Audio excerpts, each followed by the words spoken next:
Mbote na bino ba papa ba maman na bilenge o ezali agence na bino Smart Consulting o ezosa la bino musala ya kitoko.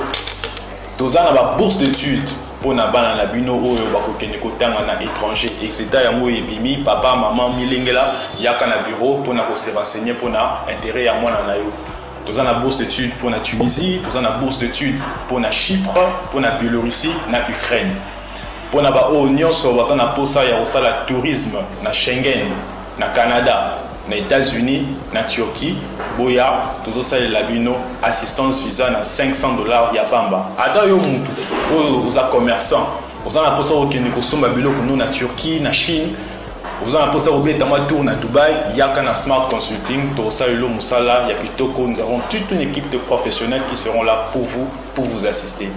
Le numéro de Suzanne AC, Bobin Abisso, pendant la Union sur Balingi, Kukuta Nabisso, Bayan à bureau, tous en a commune à Lingwala, l'avenue Nyangwe, numéro 269, arrêt à Sanef, référence Kinmarché.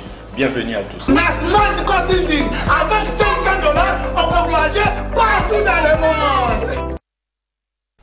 Merci. Lundi malam, on a bien nyonso bozuli bakwa kolanda biso 10h 10 minutes bolimbi simwa muke pour na retard autobandi na ngo émission. Lundi 21 décembre 2020. Tikali mikolo muke kaka tosi sambola oyo. Merci parce que tozo ko acheminer malé mais tosi sa yango to banzi ete mbala oyo. Batu mingi makambo to lobaka na bandela ane to sali yango soki to sali yango te to se remettre en cause to bani ne simba kite na ngambo ya gouvernement mokonza moko baki ane ezali année de l'action. Est-ce que mutna ninga va na ndako na ya observer moni que action gouvernementale et salami dans le sens ya ko atténuer un peu ba souffrance au Congolais vivaka nango to meka réfléchir na yango. Merci na confiance vous a ko sala biso to ko senga na bino bo s'abonner beli na chaîne YouTube na biso ezali contribution moke obino boyi ko sala po na biso to boyi to sala makambo mususu nini to kolobela mokolo lelo to komeka moi moke ko évaluer couvre-feu ko banda vendredi depuis yango zala kela lancé.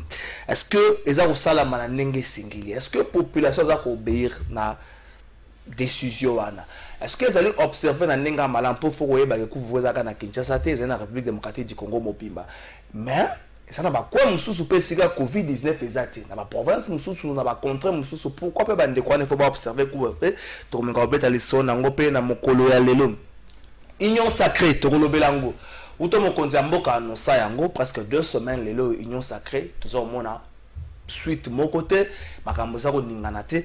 Est-ce que union sacrée bato baza ko s'adhérer na kati ya eloko yango pour na idéologie moko boto manière de faire moko bo ou encore bato baza ko s'adhérer baza ko adhérer na union sacrée juste pour na kota na pouvoir koza na kati koza ba poste ou encore pour faire mal na régime passé totangi bien régime ya mwana mboka Joseph Kabila ou ekomi na suka. Objectif ya union sacrée lelo ezali nini pour bato bakolobaki ko gérer malamu. Mais est-ce qu'il y a un objectif ya union sacrée to meko solape pour na yango to ko beta appeler solo ya FCC lelo komba FCC progressiste o bande ko moko balongoli bato ya FCC to meko sola likambango. Est-ce que FCC bande ko bakotaka na kati ya FCC ndenge to lobeli yango za ndenge bopena bato bana kati ya union sacrée bakotaka na kati ya FCC pona idéologie moko boye? Est-ce que bakotaka te pona pouvoir o Joseph Kabila zaki nango lelo azaso na pouvoir te bande ko bakomi kolongwa ou encore makambo zo comme Joseph Kabila lelo et oui comme la pe mwana mboka Félix Tshisekedi mokola lobby soka za na pouvoir te na kati ya mboka na biso to komeka réfléchir autour ya makambo nyonso wana to moni bande ko moko basali liste ba parti ya AG Matembo na dek alongoli balongoli ba écarté Némi ba écarté professeur Némi professeur Bochab ba écarté Emmanuel Chadari ba écarté Adolphe Lumanu ba écarté Obin Minjan Kunjala Njok ba wi baza nous reléguer na ba parti na bango ba tano lisolo ya bokambamité. Est-ce que décision wana ezali na makasi na yango to meko réfléchir na yango? Pour Nayango, lundi à l'élo 21 décembre 2020, vous avez invité 4 na plateau na biso, mais bon, mais ça nous donne à 3. Bah Congolais, il faut comprendre que nous avons makambo courant, puis avons bakoko sur l'ango na ndeko msusu ero aso kana ndenge na repasser chez mes pour le tili que zate c'est la tazo pe sa biso explication ba promesse na promesse mais au moins tout ça conscient que le tili to akana ngote et mi ennemi à solo à Congolais ali bongo courant. Mon mboka Blanchard Mongomba nous sommes comme secrétaire général, mais jusqu'à là, nous continuons à causer là. Bonne nuit. Merci Ndeko Kalafay, merci pour l'invitation. et semaine malamu na bandeko bon surtout na bango na plateau et surtout na profiter kopé sa mbote na bana ya kalamu oyo ba ko fêter ndenge olobi semaine ba fête na mabulu to ebité soki to benga yango toujours lac Ngobila devant mettre taureau et pas yoapi moyen ya koleka ezalité donc bana ya kalamu balobi fête ezalité parce que Ngobila a sepeli ko tia bango na condition o wana ko abandonner bango alors que baza ba contribuable pour na tomboa ya misolo topé ankita ya ville province ya Kisasa. Merci mon mboka Blanchard Mangomba, espérons que les kambango ya nzela wana chaussée de kimwenza ko solution les kambango ya ba flaque d'eau et puis que kalamu nazo mitu na bourgmestre kalamu makota kandenge ni po liboso na yo wana nzela za kale société comme mai na mai yeko tu to beta ka lisuli solo na yeto to na rango bila bourgmestre to sito bosana to sito bosana mon mboka Jean-Louis Massimango yo lo belaka mingi Kinshasa mais na force wana avenango za ka force esika ba grand cas comme ko telema na ebito za ko dénoncer yango est-ce que ba grand cas telema ka susu na te bonio malamu ndeko trésor na nzela etandokela yotika ete na pesa bana mboka mbote pe na souhaiter bango une joyeuse fin ya année na koki ko souhaiter bango te bonne fête parce que na yebike ba kongomani dans son ensemble bakolekisa fête au malamu te parce que pasi eleki bakolekisa ngo malamu te papa biloko akolie ezate mai ezate lotiliki ezate eloko ezate kasi fête yango koyebisa bato bonne fête pendant que mabumu kozala vide mokolo ya fête donc na oka ko souhaiter bango une bonne fin ya année et pas na biso nyonso nzambe a continuer ko batela biso kasi oti ko rappeler likambo moko ya mutu ya toyebisa ki mona mboka Ngobila et sengeli afongola miso pour que tout le monde a clair dans le likambo ba remonte wana o lelo za la base ya ba accident belé je crois mikolo te koleka tout le monde qui au moins ba komi ko respecter moi muke bazote sous obstacle te na ba sortir ba avenue kasi na lingi pe na féliciter on nzela kaka etandike na yo to beta ki c'est par rapport à spoliation ya terrain to espace e bande ko pesa esengo pour la jeunesse na biso na niveau ya triomphal to landaki mona mboka Godem Poi na niveau ya assemblée provinciale ba bengisa ki ministre a été père provincial mais na kanisi biso bilenge jeunesse tozaka kana besoin ya ko bengisa été pour se justifier mais nous voulons voir clair avant to koma na fin ya sanza oyo pour que batole wana elongo esika wana bakende kotonga soi-disant entreprise en question parce que cause dans la plupart des entreprises qui polluent la nature et ça serait une manière à exposer la population à l'issue na ba toxique par rapport à ba produits que ba no sale na ba espace zebele na niveau maluku ba kende ba sala ngo kuna malgré que to biso bana Kasavubu nzela na biso agambela kutu koloba te parce que to beleli mona moka Ngobila to lembi koloba et sengeli pe a honorer commune historique commune mythique à Kasavubu pour que atala likambo ya nzela ya direction Gambela. Merci mon mboka Jean-Louis Massimango ndeko Belesi bonio qui mes amis ndeko Kalafai. Je pense que la commune m'a été moqué parce que oui à Nawilleri il y a un grand embouteillage. Je fais pratiquement 30 minutes dans quand même un embouteillage awa n'a pas profité pena. Yo ndio commune na bino na ba problème te yango mona non moi je sais pas que ndeko nanga ozape mona Kasavubu basi ngapi naza mona Kasavubu donc tous on est presque dans la même commune. Ce qu'il a dit là c'est vrai et surtout dossier à avenue Gambelawana donc jusqu'à présent il n'y a pas de suite et pourtant bah pour bénéfice que kotiama kaya soana pour que batwa les dans les bonnes conditions mais jusque là il y a rien qui a été fait dans ce sens là il y a on a kolingana profiter couper ça nombreux téléspectateurs mboté mais aussi nos co-débatteurs sur ces plateaux. Merci. Merci mon mboka Belesi. Ndako oyo sika ambassade de la République démocratique du Congo ezalaka na France bati yango en vente. Couple libanais moko nde basengi yango. Esa décision ya cour d'appel ya Paris. C'est que ndako wana ma vente babi République démocratique du Congo azana nyongo ya couple wana ya plus de 2,500,000 $. Nyongo so ba futi yango te donc ambassadeur na biso kozanga esela osala musala esenge na gouvernement na biso asala na lombango akipeli kambwana na Kinshasa mwana mboka Richard Muyej na président assemblée provinciale ya Lolaba bazalaki invité et pas vice premier ministre bazana Kinshasa awa bakomela koyoka bango Lolaba bango makambo ekomi koleka mo ebele kurezo le entre gouverneur na Olandi na sima madame la gouverneur Fifi moi boyoka nezate espérons que Makamore aussi là malgré que Mikolo ma problème comme dans la province union est-ce que vous allez mon pays union sacrée bande au Boromeo Kanisa moi mboka plaça mon ngombo na 2 minutes au banda na yo couvre-feu banda qui depuis vendredi na quoi na yo sali est-ce que bande ko ba observer yango est-ce que bande ko ba tosi yango mais lecture ni yo sali il y a 3 jours pratiquement ya couvre-feu est-ce que décision zo makina ndenge ya malamu ba meandre nyo ça qui prise en compte pour na ko décider ko soit mokano ya couvre-feu ou encore il faut que revoir mais aussi ça ba quoi mususu na République démocratique du Congo c'est Covid des athées. Est-ce qu'il fallait que bande ko na ba subir guerre ya loi est-ce que ça kana idée ko protéger bango ou encore il y a quelque chose qui se cache derrière ça en 2 minutes ya liboso tozali ko senga na bayi ekolo bayi bana ko mi batela biso banso pambate coronavirus ezali réalité oyo et frapper mokili mobimba et biso esengeli biso banso bayi ekolo toto sa ba geste barrière ndenge organisation mondiale ya santé asilaki na ko senga yango uta première phase ya corona wana ebandaki deuxième aspect des choses mises au point na kotali c'est sur le plan informe na banza été liberté ya bayi écolo liberté de mouvement ya se déplacer na bango tout ça ezali droit ou ezali constitutionnellement garanti et lelo soki bazali kokamba maewana ya coronavirus bazui mokano ete ba pekisa bato basala couvre-feu po ete bato batambola lisusu te esengeli kozwama na décision moko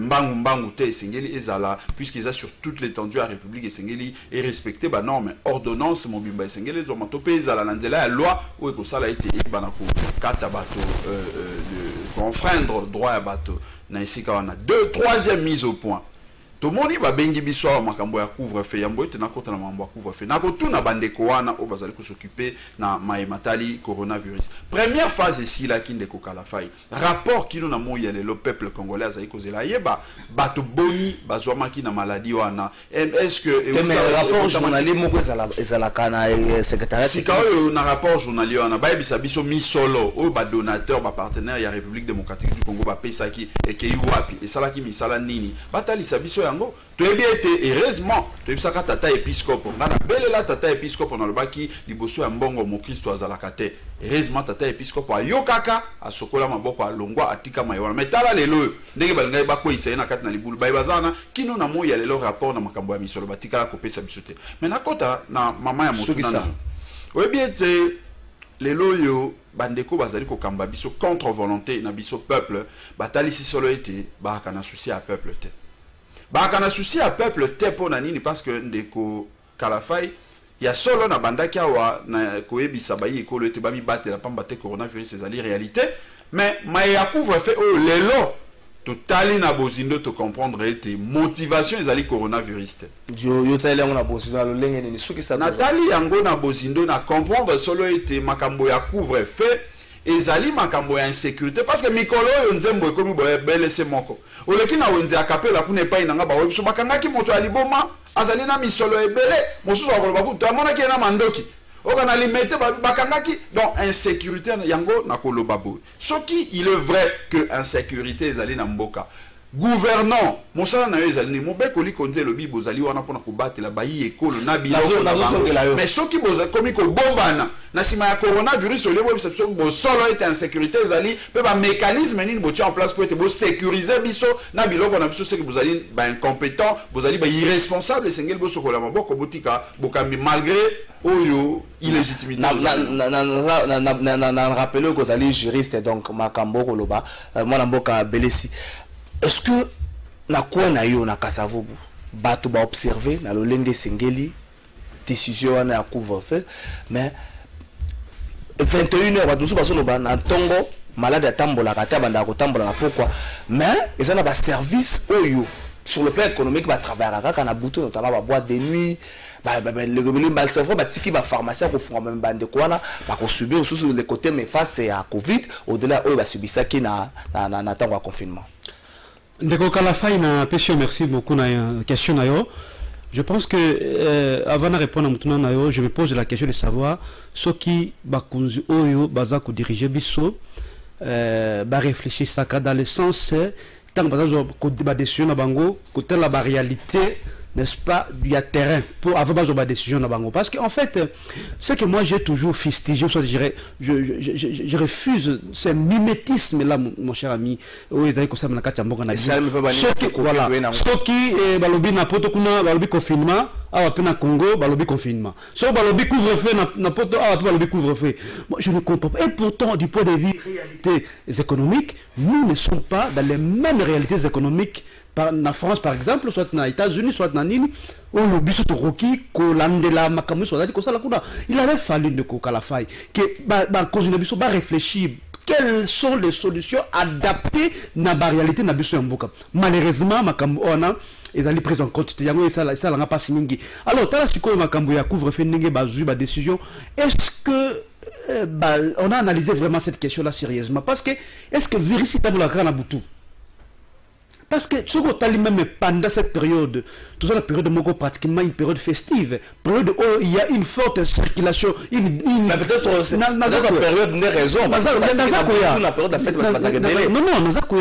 nous sommes dans une période de festivité, là où la circulation elle est dense.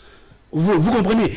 Et l'impression qu'on veut nous donner ici, c'est comme si virus on est au temps de la rana Boutou et que pendant la journée, n'est-ce pas, ce virus ne circule pas. Et pourtant, normalement, c'est pendant la journée que va circuler beaucoup plus que pendant la nuit.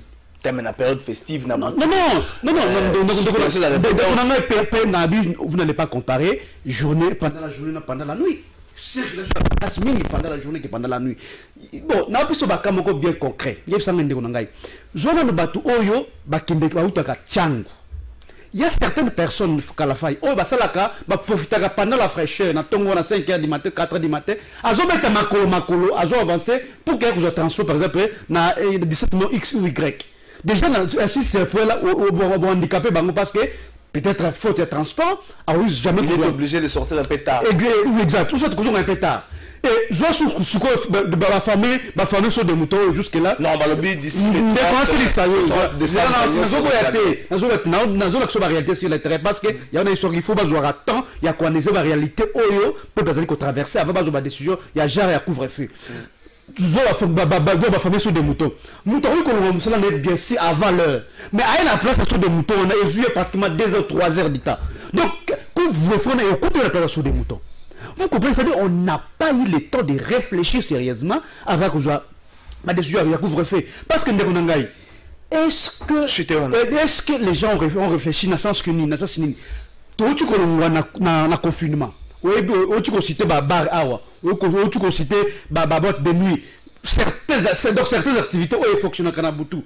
D'ailleurs pour elles l'activité on a, ils ont une bouffée d'oxygène pour que nous baluka moyen ndengini ni bakoki ko zong sa moi mais c'est la bourse qui pendant cette période là parce que lui qui pendant période donde ba entreprise ba activité mingi c'est là comment bénéfice donc moi je suis handicapé dans ma casse. Vous comprenez que les gens n'ont pas eu le temps à analyser avant de couvre-feu en Ndekonangai. Je pense que Ndekonana Lubiango il y a une autre idée pardon derrière ça et Zali Makambo ya Covid parce que ceux qui me donnent comme Covid je pense qu'il avait fallu insister beaucoup plus par rapport à mesure il y a une geste barrière casque masque na bango doit se protéger pour que doit vivre normalement mais qu'on instaurer couvre-feu ils allaient handicaper encore l'activité du point de vue économique. Je ne pense pas que cela soit une bonne décision. Merci Ndeko Belesi. Et puis ngamoko lelo na 6h na moni ba policier mo ba baza soki na 5e bureau. Bazo tambola bazo ke soko kanga mutu ba ki misatu. Moko wazaki na arme alataki masque te ngamo na ebise ndeko yo faut servir d'exemple lata masque ne bi réponse apesa singa papa na za posa ko lata masque mena zana ngote sombela ngai ngana to bandiko luka bato bateka masque donc à un certain niveau même gouvernement bonga songa ba service ata ba service à l'état amso ba zo masque mona mboka junior bakokela bonio. Oui, merci Ndeko Trésor na kosenga d'abord bolimbisi na ba téléspectateurs na moi retard mon fait aujourd'hui.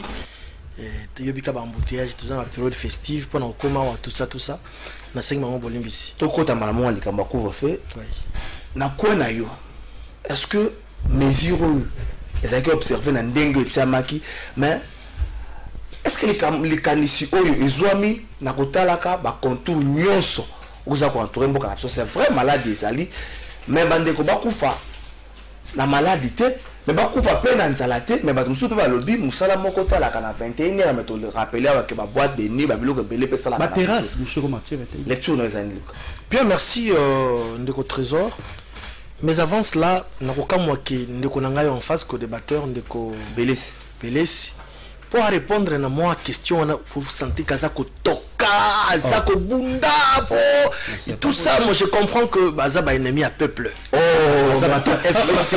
C'est pas possible. Bato FCC, balinga peuple congolais. Comment ça? Baza ça comme si Baza avec le peuple, Baza na peuple. Baza côté à peuple. Ndeko, tout ce Kolanda, le président Macron, il y a France. Azu Covid. La Covid, c'est une réalité. Elle est vraiment une maladie qui est réelle au Congo. Et ça amalgame, est-ce que le président de la République a quel intérêt? Il y a qu'on dit ma décision à l'Inga d'abord, Kino, à l'Inga Congolais. Pour la santé n'a pas de prix. Mais il y a même un sous Toloba qui est en gros Tolobi, mais non. Il pouvait le faire au moins à partir de 23h jusqu'à 5h. 21h pour nous trop tôt. Exacto. Mais quand on dit ça, ça prend intérêt à mon konzambo côté pour na biso ba congolais. Biso ne tozo vivre, biso ne tozo na passe. Tout parce que sous passe du colo passe. Oyebi mutupo ceux qui va suspecter que na Covid. Il faut pas quarantaine ça combien de jours? 40 jours je crois. Il faut vous aller un peu éloigner la famille ma cambonion soza isolement. Et donc ce qu'on va suspecter faut aller na 14 jours pour passer les 14 jours et tout. Voilà. Mais le premier oublie que c'est vraiment c'est quelqu'un qui a le souci à bien-être des Congolais. Alors il faut vendre na banda pour que intérêt à bisonioso et ça la ndekonanga Belesi il y a FCC peut perdre et ça la ndekonanga Jean-Louis Massimango et ça la ndekonanga Maître Blanchard Mungomba, excusez-moi, c'est mon frère. Alors totika koluka musilina mutu place égalité. Le président de la République a constaté et ça fait décision où pas président de la République. Et ça l'équipe à riposte au bazo gérer maladie wana. Ba lui mon condier. Bison tous ali ba technicien. Ba proposer le président n'est pas médecin. À ça médecin t'as soigné raté. Ndeto lobi ko ba me camper ko revoir tout ça la période mon festive 21h c'est tôt. Et qu'il n'était pas à 23h aux heures. C'est bien qu'il n'a 23h donc 2h du temps na ku on le Covid avant là non mon frère. Oui bien que coronavirus et na air nini et ko zo mututé. La nuit comme la journée et ko zo pe mutu. Mais bango ba yebi eloko bazo sala. Biso totika koleka mayele comme si to yebi koleka docteur Jean-Jacques Mouyembe to yebi koleka kingani songoro pakala non parce que le FCC aussi ba gérer ki mboko pendant 18 ans ba mesure mususu bazwaki et c'est pas ça ba congolais té. Yango tozo senga na ba konti o bazwaki décision wana. 21h c'est tôt, bah repousser un tout petit peu, bah décaler au moins à 23h jusqu'à 5h. Merci. Ça n'a rien à voir avec tout ce que tout le monde crée. Non, bah ça n'a souci à un peuple parce que actuellement Congo est valeur, élan, il y a bien, il y a Congolais soit valeur dans une sikoyo. Nous parlons maintenant du Congo, c'est actuellement. Le passé là, c'était une aventure. Merci moi Mboka Jean Bakokela ndeko Jean-Louis Motuna Morobe Panayo. Est-ce que la Kasavubu ba commune vous avez répété ba commune ya mouvement et ambiance est-ce que bato baza ko observer les kambango pe et ça la manenga malam ndeko Trésor au-delà ya Kasavubu tika toloba likamba Congo na kamisi ba téléspectateur balandi Anguma malobonde konanga junior abandé nango tango azo attaquer directement mwana mboka Belesi parce que apesi point de vue naye na kanisa ki yako yako pesa biso ba révélation moko ya sika mais loko liboso ba kongomani ba ko retenir que biso nyo soit l'unanimité tolobi que la maladie existe Covid ezali réalité mais est-ce que réalité ya Covid na ba mesure oyo ba konja mboka bazui par rapport à la vie sociale à Congolais, par rapport à la vie sanitaire à Congolais, est-ce que zo balana? Yango biso tolobi jusqu'à quand Congo a causé la victime et a suivisme aveugle. Oyo lelo tozali sous colonisation psychologique à impérialiste. Et na kozwa kaka maloba ndeko nanga junior. Pour lui un bon exemple parce que le président français a eu Covid, ça doit nous servir de référence. Biso ba Congolais pour que tu orienté politique sanitaire à Mboka na biso. Mon frère, on ne joue pas avec les gens tina siècle à l'élo comme si on était encore dans le contexte ya Magister Dixit. Nous disons que la maladie existe. Mais qu'est-ce que nous pouvons retenir dans ma kamba couvre-feu de Konanga na lobaki on habite en Kem Soussou. Et là quand liboso couvre-feu ba annoncé et pas na biso na Congo, ezali mesure à gratification vis-à-vis à la police na biso pour que ba fêter malamu. Pourquoi je le dis de Konanga? Nous savons au-delà ya ba mérite ya police na biso, mais ba dérive za la kebele. Olanda ki omoko na bililo ndenge bazo beta mutuloko la nyoka. Pendant que nous savons que Congo ils ont fait partie na bateau ba signa ba accord internationaux ba traité sur la lutte à torture. Oyebi bizaleli ya police na biso. Ba bisa ki biso soki ba kangio ba vansa yo sikawana jusqu'à 5 heures au sala nini ozonga ndako. Et là kwa mibale to conclure que na makambo couvre-feu virus ezali actif à partir à 21h jusqu'à 5h du matin. Mais ce qui est grave, qu'on ne peut pas se réunir au-delà de 10 personnes. Dans le bas, il y a un coup de chapeau, na 10 fils à Mboka, qui coupe à boxe. Moi, à Mboka junior. Mais le Konanga, pour l'année qui joue, on a un RTC. Samedi. Est-ce que les mesures annoncées étaient respectées dans le spectacle? Il faut que ça va. En général, quand on côté la mesure de la population, tout le monde a quitté, tout le monde a quitté. Il y avait une grande fête dans la planète Force. Il y a des dignitaires qui ont Est-ce que ces gens-là ont respecté les mesures pour servir d'exemple? Prenons l'autre aspect sur les aspects sécuritaires. Semble-t-il que Bazana Makamba Mabe va préparer pour Namboka. Très bien. Chasse, il y a Batua Maboma. Mais Tolani, moi, Namboka Moussou, major de son état. Yalemba. Ayeko démentir à l'obi. Tala Moutoalibomo Balakisaki Bino. Azana Moutoaliboma Banda Karabakanye na Mindu qui ainsi de suite. On veut mettre notre population dans quel état psychologique? Merci. On dit pourquoi dans le bas qui n'a pas souhaité que bonne fête était à la fin de l'année parce que tu as fait malamouté. Merci. Psychologiquement, nous sommes traumatisés et physiquement aussi nous sommes affaiblis parce que les Congolais sont abandonnés. Et c'est ça notre prière. Est-ce que parmi les mesures de protection, c'est la maille belé et que les lots 70% de Congomani vivra kana maille à robinet de Bamela. Est-ce que les lots na maille? Merci. Voilà Mboka Blanchard Mongamba to changer mbala moko sujet. Deux union sacrée. Est-ce que l'union sacrée est botami sur base d'une idéologie?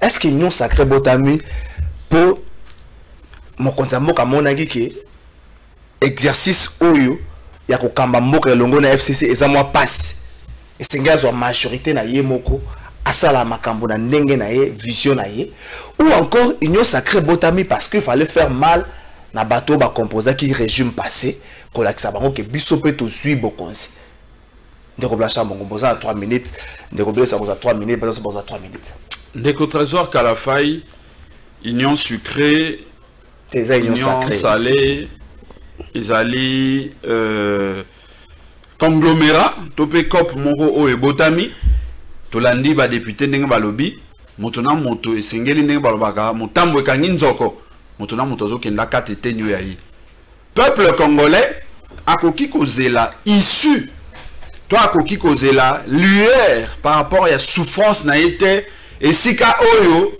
bato ba bandi masolo mbala moko na kanyaka oyo yayi peuple te moyo moni kanyaka na katete olingi natanga bakombo to olingi mutalobaki basalaki na ye amusaki na galerie donc sakana na ba congolais te soki amusaki galerie yango te muto ko kolongola infraction soki zaki lokuta alors procureur général de la République procureur près à cour la cassation et sengeli a se saisir dans l'affaire parce que ezaki flagrant mayalobi $15,000 pendant que le peuple congolais va fonctionnaire bazo peiner na moment ba feta bazu na misoloten de ko Kalafai alors bato yo ba sakana na bisote basakana na peuple te parce que comme en un moment moko que parce que l'équipe montazo kalisusu montoto na massage beti obomi okoboma mais ba otikala ba ko résister non union sacrée ezalini d'abord nature juridique et union sacrée ngala kino na moyo lelo to bien ngote bato bazo ke na kati na union sacrée na basusu kino na moyo lelo bazo wanga na yango oka mosusu otunye balobi ozana union sacrée bitenga na zali opposant mosusu bitenga na za moto ya FCC tozoe baté et l'okoni nizo sala makuna nakota na mozindo ya union sucrée union salée oyo bazo pombola kesi ya l'état contre Passi ou contre en tout cas volonté à peuple Oui, bien, nga montuna na nga makasi ezali boyende ko Trésor Kalafai. Ba député oyo lobby ba bengaki majorité artificielle oyo ya FCC. Nazo rappeler que bango moto baza majorité na kati na union salée, union sucrée wana. Bazalaki entre guillemets bango balobaka ete bazali voter mais biso to ebite pour la plupart wana bazala nommé. Bazala nommé pour na ko sa vision ya Kabila. Bazala nommé sur base ya makanisi ya Kabila baya kokokiso ezali volonté na ye. Et bandeko ya cash bango moko babenga bango bazali majorité artificielle. Mais lelo yo tango bokei balongo na majorité fabriquée, bokomi majorité achetée pour bosombi bango. Bosombi bango sur base ya quelle vision? Quelle est la vision justement ya union sacrée? Makanisi nini o bazoya na yango po ete peuple akanga maboko alo ba ete na pemi. Ce que otali bango bien objectif ezali ete Kabila akende, c'est vrai. Kabila esengeli akende. Mais il faut qu'on rappelle que Kabila peuple wana o bozotinde lelo que union sacrée za pour Kabila akende. Peuple asia bengana ka Kabila kala. Mais banani bazongisa ki Kabila ne bonga lelo po boyoluka ko somba lisusu ba député o ya no maka wana. Ezali bino cash. Si quand tango bino moko bo se ressaisir na deal o bosalaki bolobete non il faut Kabila akende. Bo assumer makambo na bino. Parce que peuple eloko o ya zoluka ezalaki longi ya Kabila ekende to etikala te. Ezalaki système ya Kabila, gouvernance ya Kabila ndeke. Mais ce que otali lelo na kata union salée. Maemaso bazo sala wana. Ezali bobelese Mae Kabila asalaki. Parce qu'il faut qu'on rappelle les sur le plan de forme. Union sucrée, union salée, ezali bobelese continuité ya ezaki PPRD. Et le mot PPRD est comme AMP. AMP est comme qui MP. MP est comme qui FCC. FCC comme FCC cash. Les lots, balobi union salée, union sucrée. Lobby, tozo banga. Parce que ce que tu as dit ambition, merci. Tu as 5 secondes. Tu as dit Nandeko Jean-Pierre Bemba Gombo. Tu as dit Nandeko Moïse Katumbi. Tu as dit Nayemo Ndeko Chilombo na Batonaye. Tu as dit na Bahati Lukwebo. Tu as dit la majorité à la FCC va sombi kuna bango peut pas créer mon bloc na bango. Si quand yo nani akozwa nini, nani akotika la wapi parce que merci. Voilà mboka blacha mongola. Ils ont bomisa bango. Donc awa peuple na biso eloko esengeli à retenir les alliés que bitumba o biso zali koluka ya alternance pour été corruption ici là oki ba otoka merci tozongla te azaki libere mokolo ya samedi mona mboka belisi ezola ki sa ete bakuta ki na maboko salité ezola ki sa ete ndeko Chilombo tout autour na ye s'il vous plaît ezala mabe yo batsimba ki pour enquête mona mboka belisi est-ce que justice est libérée tu n'as pas moyen parce que le dossier est silitaire. Merci, Ndeko Belesi. Motuna okaka moko ya union sacrée. Est-ce que la naissance tango ezali na objectif moko oyo memi batu nyonso autour ya union sacrée ou encore c'est l'idée ya mokonza mboka ye pas ba lever nyonso à pouvoir asala la lolenge ya lingi ou encore c'est justement faire du mal na bato ba composer qui régime ya kala. Ndeko Kalafai avant de répondre à la question, je pense que nous avons rencontré Mouké Kaka de 30 secondes de Konangai. Il y a eu de pêche. Junior. Voilà, ça cache. Bon. En fait, vous sentez la difficulté avec laquelle Azoninga a abordé question couvre-feu. Il n'a aucun élément, il ne nous a pas prouvé ici que non, couvre-feu est une raison valable. Il a essayé de vous répondre, il n'a pas pu. Parce que tant que c'est une raison valable à couvre-feu. Il ne nous a pas dit cela. Est-ce que coronavirus est un boutou et il n'a pas répondu. Tant que les policiers que ceux qui ont dit masque était à foutre à 5 000 francs. Dans la réalité économique, soit sociale, il y a un peuple congolais. Est-ce que les Congolais après qu'on fout à 5 000 francs n'a pas choisi comme on a miniature? Et ça a été. Ceux qui ont joué Makamboya, il y a garde à vie. Est-ce que la société n'a pas une place où il héberger autant de personnes? C'est une facture. Une manière à enquêter encore beaucoup plus la population. Donc, je pense que c'est une mesure qui est impopulaire. C'est la sondage aux journalistes. Nous tournons sur Boyi, couvre-feu. Donc, Makambanyo, ça c'est un objectif ou soit un bimon précis. Donc, à la fin, une fois que non, mon Konzamboka, la consultation de Kosala, ils avaient consulté mon trompe-l'œil. Ils avaient un bit bien précis avant les Koluka à renforcer pouvoir naïe. Ce pouvoir n'est pas des mécanismes totalement artificiels. Ils nous ont dit ici qu'on les bloquait. C'est ça l'argumentaire qui était principal. Comment expliquer Ndekonangaï? que va bloquer mon congé en boca. Et pourtant, chaque vendredi, chaque vendredi, na conseil des ministres. Conseil des ministres, c'est un organe décisionnel, na katchukuna mukunamoka kokaki, ko pèse ba orientation pour na ministre Salaboué, les Kaboué. Mais comment est-ce que le président veut se dédouaner de la gestion du pays?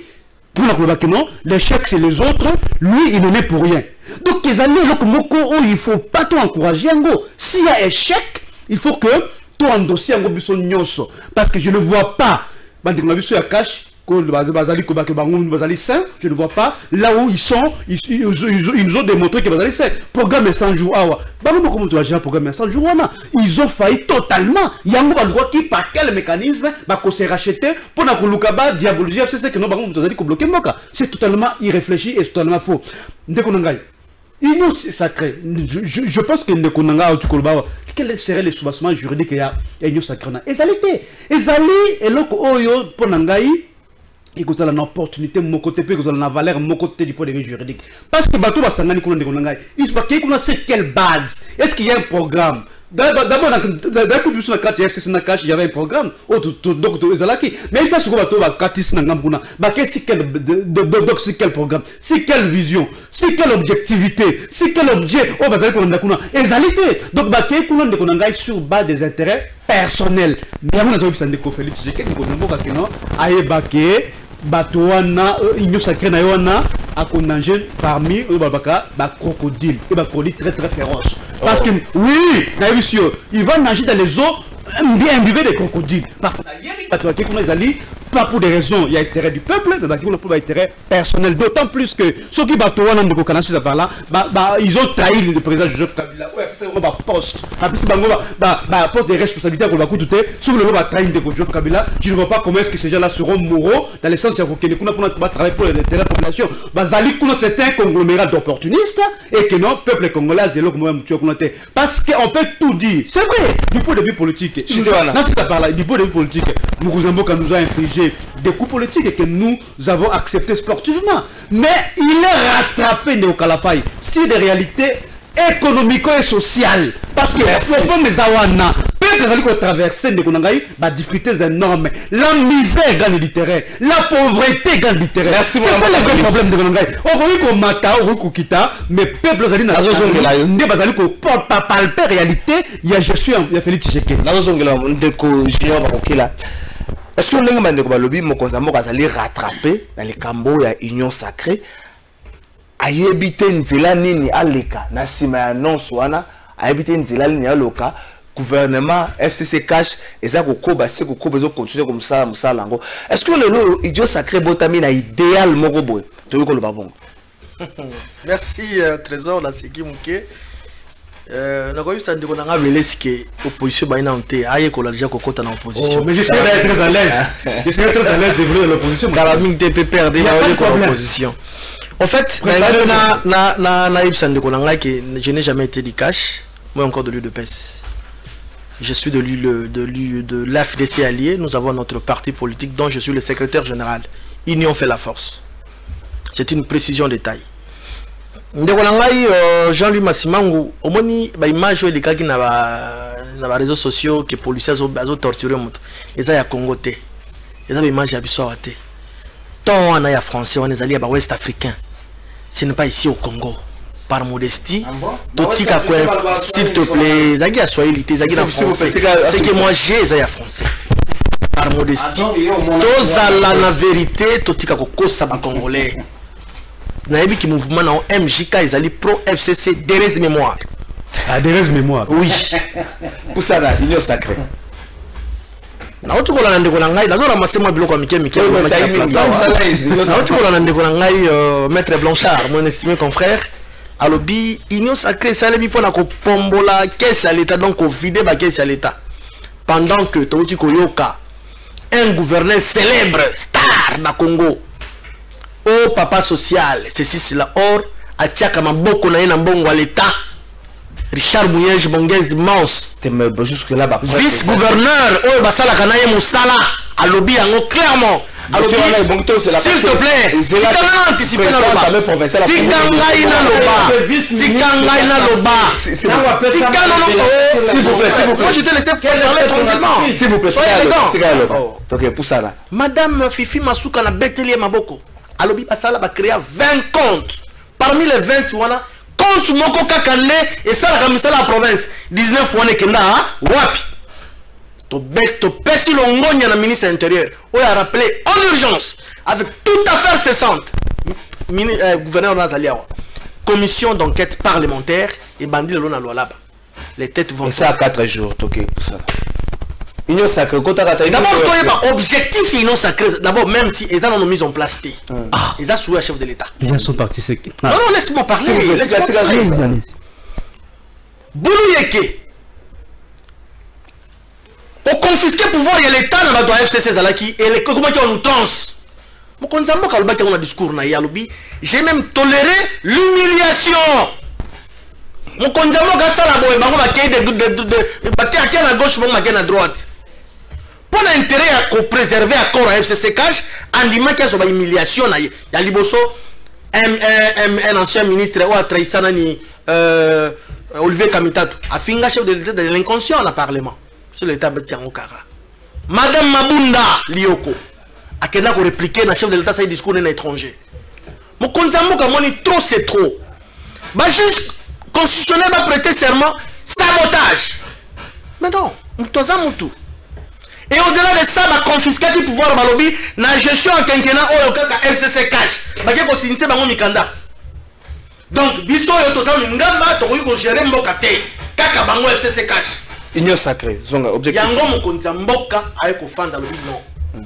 il faut to fédérer toutes les forces badini fils ya mboka oyo basala pe musala ba o basala mayele bazali banda lokola ba Jean-Louis Massimango ba maître Blanchard Mongomba ba ya to sangana to sala ensemble to tombola mboka c'est ça l'union sacrée et ça te que non donc gérer ensemble gérer ensemble c'est ça en fait merci mwana mboka junior bakokela mwana mboka Jean-Louis Massimango motuna moko peka ke panayo ndeko na nyoso eloba mia wa je n'ai rien retenu non ndeko na junior autikoloba sauf que ce que pesi avis contraire na ye a élection malamoko komi mutu ya kasongolo kasi biso esengona biso ezalaka parce que nous ne girons que sur la vérité il y a non sala que teneme mokonzi mboka sikazali alanda maye biso tozoloba na ye tika pas pour ça tika pour ça okiko zo stilo comme ndeko na junior okomaki tika s'il vous plaît s'il vous plaît parce que bande kebele bozela ngona ndaki makambo enyo sacré sans que na kota na aspect juridique on le loto kyoloba ezana soubassement juridique te il est vrai biso sotoza d'accord nango mais na lingi na lobela mingi praticabilité to mise en application ya oyo bato bazoluka na niveau ya union sacrée malgré qu'à l'époque na loba je n'étais pas d'accord na vocabulaire wana parce que dans le passé on avait déjà une mauvaise expérience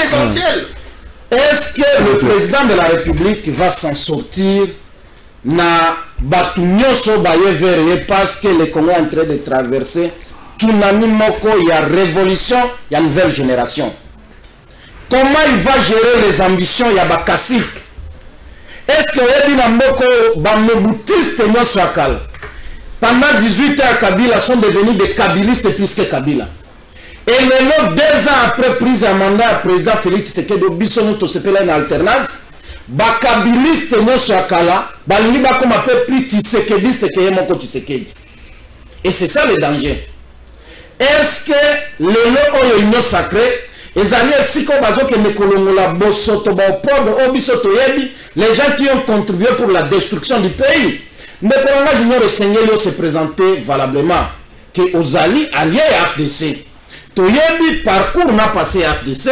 toyebi ya mabena ya malamu pe ya FDC kasi ngana ki opesa kaka conseil pa mokonzi mboka il est entouré par des éléments dangereux qui ont contribué pour la destruction du pays balingi le ba s'accrocher pas pour que bazo excuse la population asale la théorie ya tami ya kiungulu ba parents to ba maman na biso so bangi bala mafufu tango ba lexango na kiungulu pour ba permettre que poussière neleka nyoso ya mabesa la nini etika la likolo asale la théorie ya kiungulu mabanga elekate poussière neleka poussière ne génération asika parce que même vague au niveau FCC de konango landaki yango même vague sengeli esalema na lamuka esalema na cash esalema na IDP, c'est parce qu'à un certain moment nous devons nous arrêter et accorder la chance à une autre génération.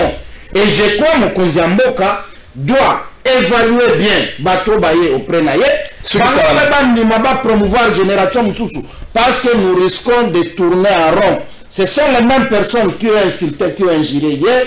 Aujourd'hui, Bangniba comme un modèle pour nous plonger toujours dans le même trou. Merci. Et je crois prochainement tout autant parce que les bateaux verriez. Est-ce que Bazala qui va chanter à cabinisme tel lobby? Merci. Maître Jean-Louis Massimango, président Fongola Misso. Théorie à Tamine de Konangai, Bokangango bien. Merci Maître Jean-Louis Massimango. Je crois que Bando Bazola n'a besoin de comprendre mon nom dans Dengenae a mis ce objectif à Union Sacrée. Mais est-ce que Union Sacrée a blanchisserie au côté Bilamba qui ça l'était en obimi peto? Est-ce que blanchisserie na bazoko ta masumu bakozonga la sous-souté pona kotika lisumu ezaka kosenga bolimbi ezaka facile mais kotika nde masumu tango ki ça tout bela dimanche samedi avant to comme dimanche bakobiso kozonga la sous-souté bato bakota Union Sacrée bakozonga la te mais bona bandi pe na lo kozo non regarde le moment mukele lo kolobi za blanchisserie. Le président est un icône africain fait Félix Houphouët-Boigny. Il y a que les imbéciles qui ne changent pas.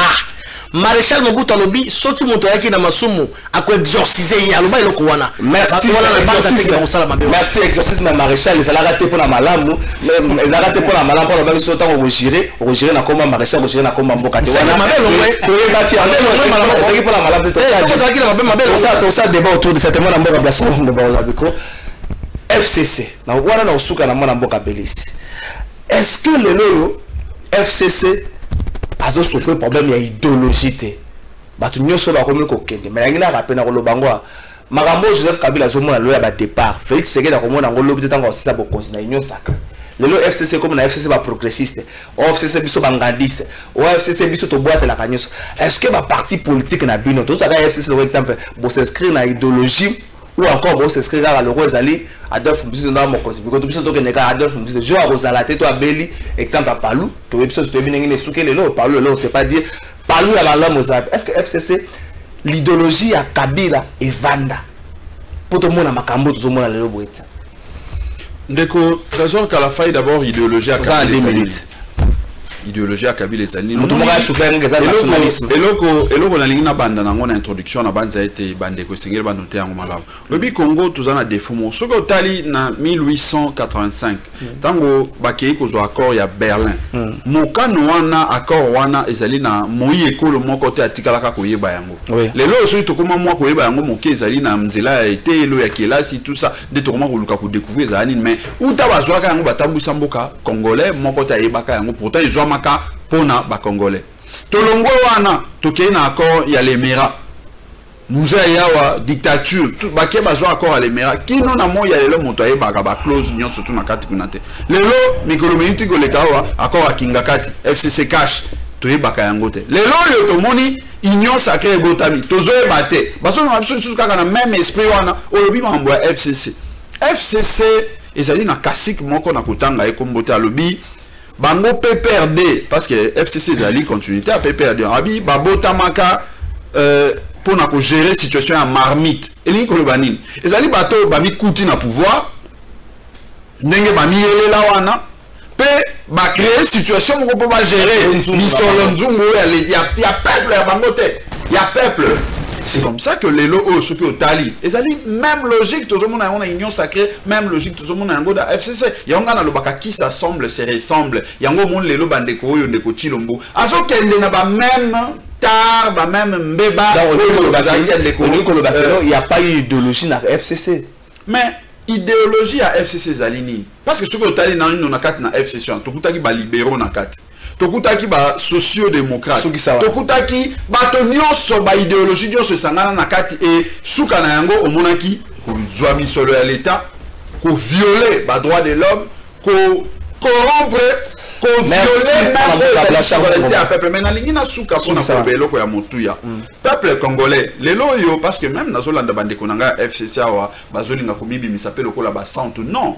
Peuple congolais to lobby tokoko ba bitumba oyo ya ko recouvrer premièrement aux ali souveraineté parce que souveraineté na solingi kolbani ndeko Kalafai. Ça 2018 tokendeki na maponami. Ezala ki po ete souveraineté et s'exprimer tout pico la système ya mabe okabila sali on se peut aller le long de couture azali fruit ya système o ya kabila mais tant que yé a sali na ino esakola ya mawate pour ay zonge pa ya peuple ayo ke la ema wa peuple mokano ete akozongela kokontra nzela merci moi mboka non c'est le stress sakola ma mon nzambe wanga na ki motema mawa nzambe na tumbolo tato ndeko tulo moi mboka jalu masimango oui ndeko nalingi na on a félicité batu ya génération nanga qui ont compris qu'il faut mettre fin na bakasiki o bazalaki na kati ya marmite diabolique pour na ko détruire mboka yango na lobi mopepe ya sika oyeye esengeli frappé ba parti politique nyonso na ba courant politique bandeko ya mabe ya FCC qui n'ont plus rien à donner au pays. La nouvelle génération vient de dire stop botika.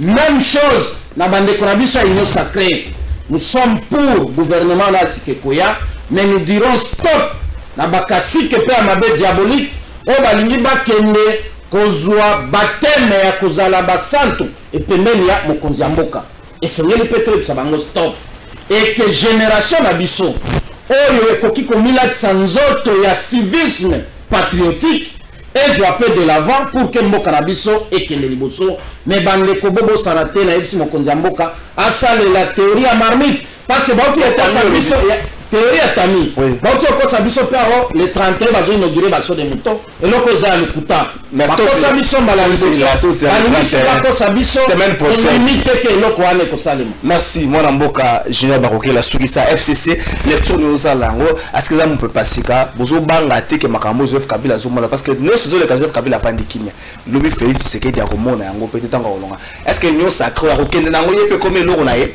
Merci Trésor. Merci Trésor. En tout cas, avant la côte, quelques secondes, dès qu'on a eu Jean-Louis, il fallait avoir la position. On a vu la position. Mais ma position, elle est claire. S'il vous plaît, comme la neutralité, ça signe lâcheté. Ce n'est pas normal. Il faut s'assumer. Tantôt à FCC, tantôt il soutient les choses de l'État. Il n'est pas clair. Donc, pas nous soutenir les choses de l'État.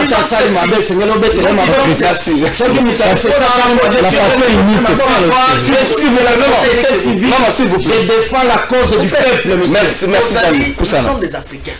Tous liés à principe de solidarité. Le FCC est en voie de disparition. Les autres sont 4 FCC. FCC Renaissance, FCC Rénovateur, FCC progressiste, FCC PPRD. Je me pose la question, il s'agit de quel FCC parce que les gens ont 4 FCC sur le terrain. Alors, on va voir comment on peut plaigner l'aspect important. Est-ce que le président Félix Bakolobel, le président Kabila Té, président Kabila honoraire, il y a confisqué pouvoir. Alors, la volonté n'a été.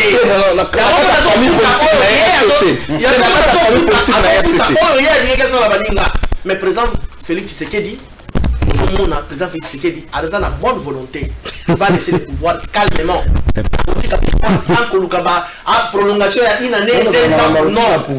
Mais le président Joseph Kabila a l'ingaki côté pouvoir alors moins la volonté n'a été la pression, la biso va congolais de l'air à gaz. Tshilombo Tshisekedi, ou le président na biso, a respecté mon mandat constitutionnel et il va partir, il va laisser les pays en paix. Il y a un moment Kabila le roi il a s'approprier mon tout proprio comme qui y a il y a un moment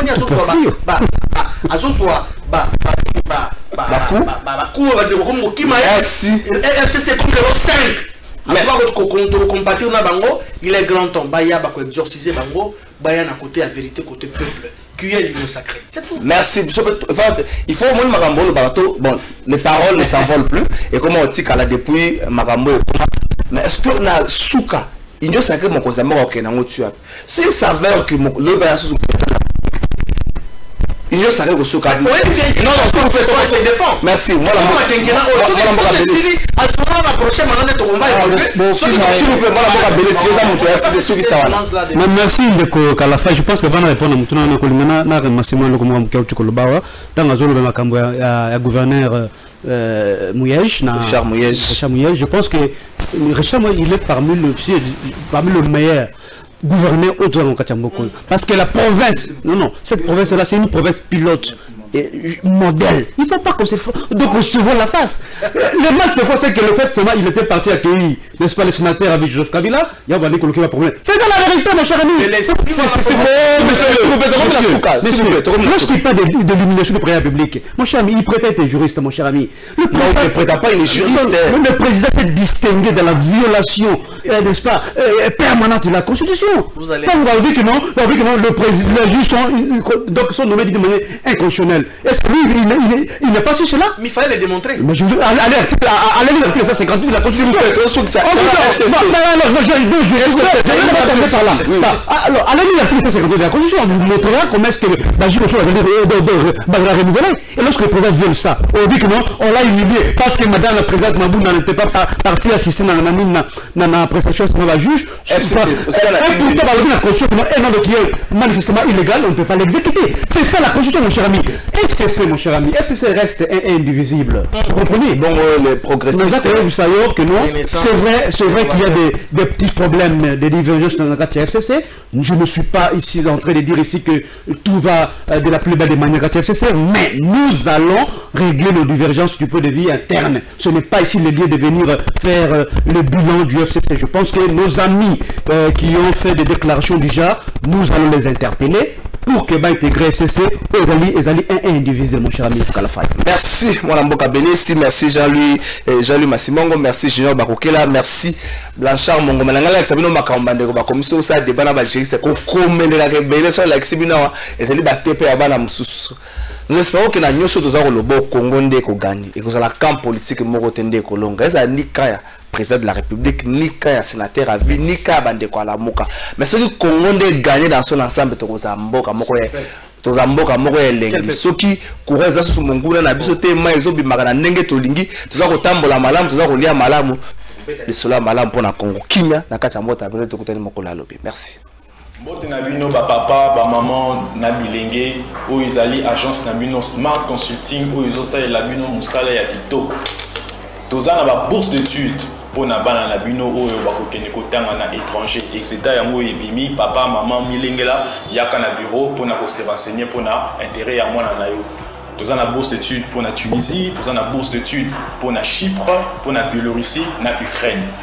Pour na ba union so baza na posa ya osala tourisme na Schengen, na Canada, na États-Unis, na Turquie, boya tozosalela la bino assistance visa na $500 ya pamba. Ata yo mutu oza commerçant, oza na posa okende kosomba biloko no na Turquie, na Chine, oza na posa obeta mwa tour na Dubaï, yaka na Smart Consulting, tozosalela musala ya kitoko. Nous avons toute une équipe de professionnels qui seront là pour vous assister. Ba numéro na biso eza na se bobenga biso pana ba oyo nyonso balingi kokutana na biso baya na bureau toza na commune ya Lingwala na avenue Nyangwe numéro 269 arrêt à Sanef référence Kin Marché. Bienvenue à tous. Smart Consulting avec $500 on peut voyager partout dans le monde.